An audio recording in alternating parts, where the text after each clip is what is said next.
Hi ladies, welcome again. This is module 3.3 and it's all about selling your gifts and brand. So when it comes to sales, perception is everything. And it's really important that you begin to take charge of how your you brand and your offerings are perceived out there in the market. That is, how your ideal client or your people, the people you want to hang out with, recognize you and your message as an irresistible solution to exactly what they're looking for. And in some ways, this program is kind of make-believe. And so the first sale you have to make is to yourself, because essentially you're not selling widgets, you're not selling a physical product, you're selling yourself. And so the first sale to make is yourself. Do you believe in you? Is your perception of yourself really strong? Do you believe you're worth the value of what you're asking? And so my friends Francisca and Christo, who are from Basic Bananas, the book cover on the previous side was theirs. That book, Perception, in it they suggest that you need to, one, choose what attributes you want to be known for. Two, that you need to define how you want your brand and your products or your services to be perceived. Three, that you need to differentiate, that is, figure out where you want to position yourself on the differentiation spectrum. And there's an image of that on the right here. And fourthly, of course, you've got to put yourself out there. And this is where a lot of people get a bit hooked up. They feel uncomfortable selling themselves or selling the intangible. So you need to do those first three steps. But of course, if you don't have self-belief, the fourth step is going to be really difficult. And essentially, this is still what you have to do. You have to solve problems. You know, as a brand new expert, you have to make sure that you're solving other people's problems and come from a servant leadership perspective. Don't be just creating things that you want. Create things that are based on your expertise, your brilliance, your knowledge, your skills, but that solve real world problems out there in the market. And come, as I said, from that servant leader's perspective of serve first. It can be quite tricky selling brand new. You know, it's quite tricky getting out there and selling yourself. I remember when I first started selling myself, essentially, and I'd come from working at the time from a large government agency. And when I went and had meetings and was selling their stuff, I found it much easier because I was standing behind their brand, behind a logo of another company. But when I moved into working for myself, I found that the conversations were more challenging and it brought up a lot of my stuff because essentially I'd started selling me, not selling a bigger brand. So sales and selling can often feel really quite icky. And a lot of us are choosing to market, but we feel uncomfortable with going out there and selling ourselves. So you have to be working with a market of people that you love working with. It makes the sales process easier. And it means that you can have, I guess, cleaner conversations with clients and prospects if you're coming from a place of service first. So rather than kind of selling them, you're thinking about how could I add value here? How could in this one meeting or one connection over a coffee with this person, what could I do to truly be of value and make, even if they don't buy from me, make this one conversation with me really worth their time and their energy? And of course, a sales process is really an invitation to play and to work together. It's not about exploiting markets and finding a niche and then seeing how much can I milk this for. You can't manufacture your expertise. You can't make this up. And so this module is about helping you say with clarity and absolute conviction, this is what I know. These are the problems that I help people solve. This is the journey that I take people on, and these are the types of people I help. It really has to be a kind of invitation vibe rather than feel like you're pushing and selling to someone. So really it's more an invitation. Here's what I have to offer. Here's how I do it. These are the kind of people and the problems that it solves. And is that a good fit for you or not?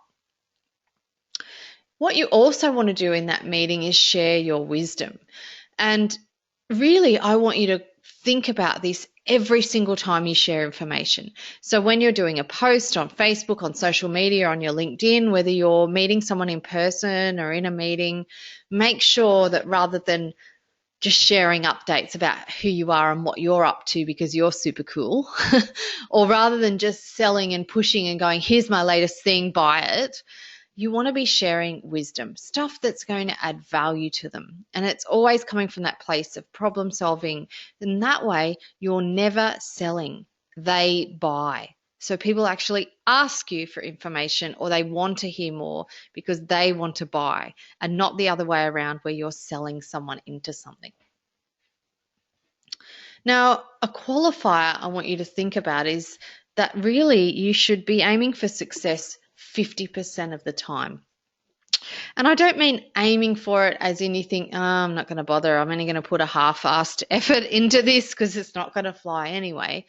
But just to, I guess, take the pressure off yourself that of all the campaigns that you're going to launch and try, particularly when you're in the lower three levels, under $300,000 a year earning from your brand you, is that 50% of your ideas and initiatives could possibly fail. They're not all going to fail, but potentially that amount could fail.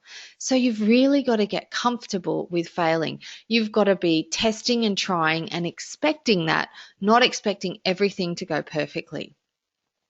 Because success then is 50% of the time. And the best way to fail, if you are going to fail, right, is to do it quickly and quietly. However, there are a lot of people out there who fail loudly and do it slowly. So I want you to get the lessons, get them quick and move on. Cut your losses and move on. So for example, I had a conference that I was organizing in partnership with another businesswoman, and it was going to be held in Hawaii. And we actually had some glitches in the beginning where the travel agent that was organizing it and that we were working with changed hands a couple of times. And so some things got a bit of slippage, and we'd started promoting it, and then the package changed because of the travel agent, etc. And so we'd kind of pulled back on marketing, and then we went out with it again. And after a few months, we found that we only had 5 people booked in for this luxury, week away in Hawaii. And we really needed 12 people to make it worthwhile. And so we kind of looked at, is this time to push harder or to cut our losses? And we decided to cut where we could. And instead of pushing and trying to force people or sell, we decided that we would close it and postpone it and think about revisiting it in another year. So instead of failing loudly, we just canned the conference. I took it off my signature on my emails. I didn't mention it in my newsletter anymore. And of course, we rang each booked in client, and if they'd paid some deposit, we refunded it and we organized all of that. So when you fail at something, you don't need to put out a newsletter saying, hey, everyone, the conference is cancelled or postponed. You don't need to explain it. You just stop talking about it, right? So because you're going to need to try lots of things. So keep trying, fail fast and fail quietly. So let's start looking at, how do you actually sell your offer, your gifts and your brand in an authentic, service-focused way? Well, here's my 6 steps to sales success. So step 1 is to sell to their calendar. So instead of selling your capabilities, such as I can teach your staff innovation, I'm going to give you communication and planning skills. Instead, when you're meeting with someone, you say, what's coming up for you and your business in the next 90 days? Then offer to deliver your capabilities or skills in a way that's going to help them achieve those goals. So I often do planning and strategic planning with clients, but I don't go in and go, hey, I can redo your strategic plan, because it's no good if they don't need it at that point. But I might say to them, what's coming up for you in the next 90 days? And if one of the things is planning, then of course I can start to share what I do around that. And really, you just want to think about, how could my offerings help them to achieve what they need to do? And if it's in the next 90 days, then it's really topical, it's relevant, it's current, it's going to be more appealing to them. So first, find out what's going on for them and their calendar. Second, you want to define their problems, and you want to have already thought about this before you meet with a prospect. So you want to know, what are their predominant thoughts? What are their aspirations, and what's the problems that these people have? And typically you're going to define their problems at two levels: the known and spoken problems. So they're the ones that they're happy to talk about. And I often say, what would be their three most common problems, that if you put 100 of these similar people in a room, what would be the three key things that they'd all willingly share and complain about? What are the commonalities? What are the things that they go, oh, cash flow is always an issue? Problems with staff, managing Gen X's or millennials, right? So what's the thing that they would be airing and saying is a problem? Secondly, you want to be able to define their known problems but unspoken ones. So these are often the hidden problems that they're not going to reveal to you necessarily, or even in that group situation, they're not going to share then, because often these are more deep set problems. This is often more personal. It's often their not good enough stuff that's showing up. It might be a doubt they have. And they're more likely to maybe raise these kind of issues over a few drinks, right, at night or after a conference, and they're going to go, do you know what? I really struggle when I don't have 3-4 months worth of salaries and wages sitting in my bank account ready to pay. So they're not going to air that in front of other people, but they might share it with you in that perspective. So third, you want to demonstrate value. So you're going to draw or create a ladder value model. And this is going to unpack the why, not the how. So just like Simon Sinek says, we start with why. So a value model unpacks the why. And the ladder essentially needs to do three things.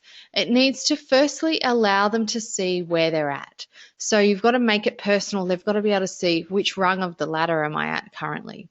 Secondly, it must be aspirational. So you've got to make them want to reach the top rung. They're going to want to move up the ladder. And thirdly, must have some form of currency that they would care about. So it's got to be something that they could measure. Is that time? Is it energy? Is it money? Is it fulfillment? What is it that they could measure? And you need to be able to actually have something quantifiable for them. So they need to be able to say, oh, okay, if I move from the second rung on the ladder to the fifth rung, I'm going to make this much more a year, or I'm going to be freed up of this much time, or I'm going to get double the amount of results that I'm getting now. So essentially this value model or ladder communicates why someone should or do what you're offering, or why they should buy.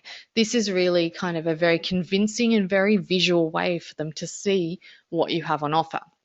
And I'll give you an example. So the Leading Ladies Brand You chart, which you're all familiar with by now, is a total example of a ladder value model, because anyone can look at the model and they can understand, okay, so I'm earning 200,000 a year, so I'm at the orange level of personal power, right? And they can say, and in 2 years' time, I want to be at the truth power level of 500,000 per annum.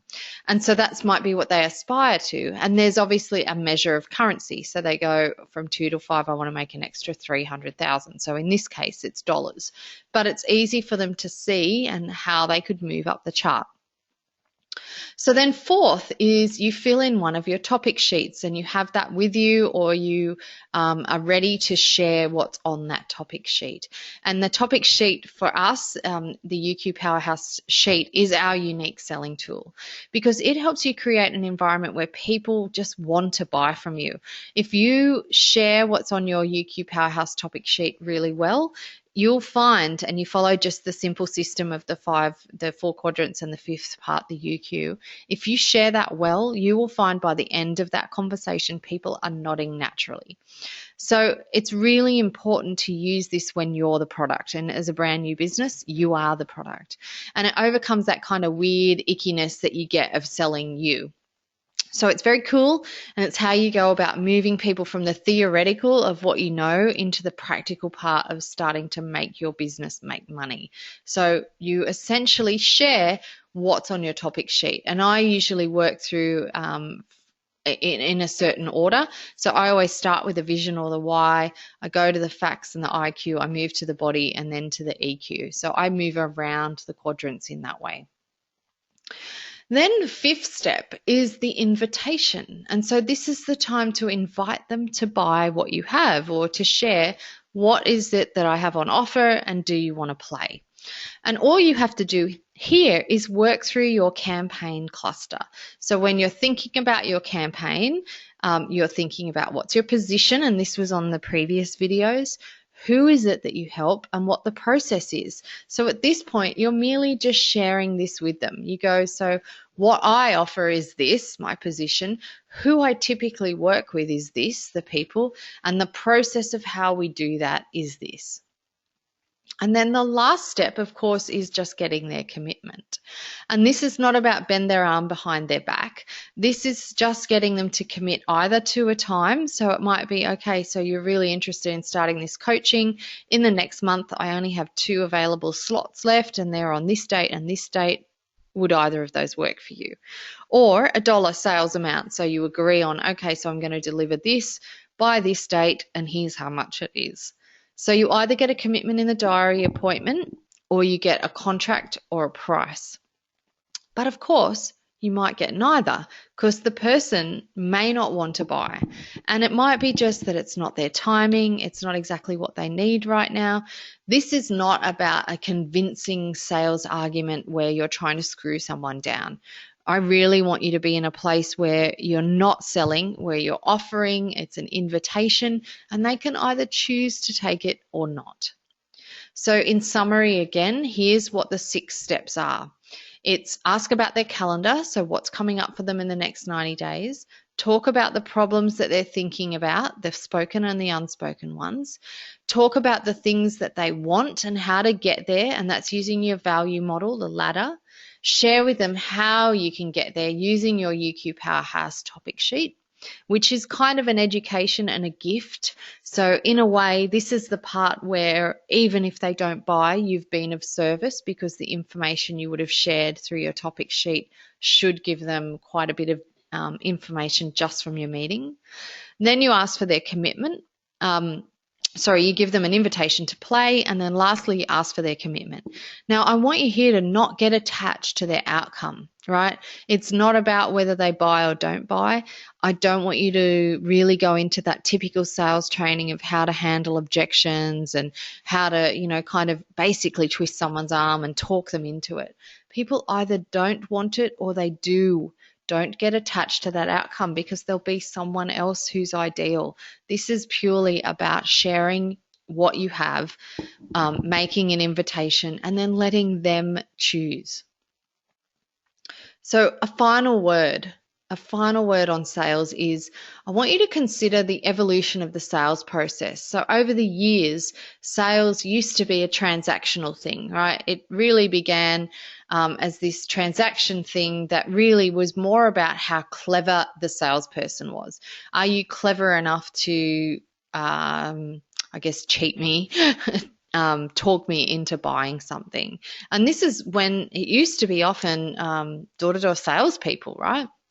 And then it became more relational or relationship selling. So lots of people then started working on their skills with their body language, how they shook hands, how much they smiled, the language they used, because really it was all about, do you like me enough to want to buy from me? And so they did whatever they could to ingratiate themselves to you and build that rapport and relationship. And then sales moved more into a consultative state, which is kind of what a lot of consultants still use today. And that's really about, do I ask enough questions of you? So if I ask enough questions and get enough of a picture of you, can I talk you into buying my product? But today I want to share a 4th level, and that's the conviction-based model of selling. And that is that, does your offer solve enough problems for people? Really, it's all about solving their problems. It's either saving them time, making them money, helping them out with the hassle that they've got. So, conviction is about, are you solving their problems? And are they, convinced that, wow, I can't do without what you have on offer? So my final word around sales is don't flog it. Don't flog a dead horse.